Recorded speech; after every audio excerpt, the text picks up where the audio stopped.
Why do you guys keep giving millions of dollars? You did the same thing with Diablo. Why do you guys keep giving millions of dollars to market your fucking games? And then there's nothing to do in your fucking games.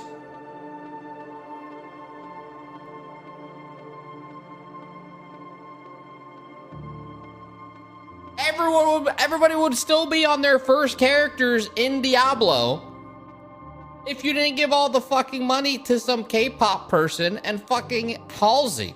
You could have taken the 10 million, hired a group, or put fucking people on a team for the end game. And now for fucking Overwatch, why are you advertising with John Cena? What are you doing? No one's like, oh my god, oh, I'm gonna fucking play now, John Cena. Dumbasses.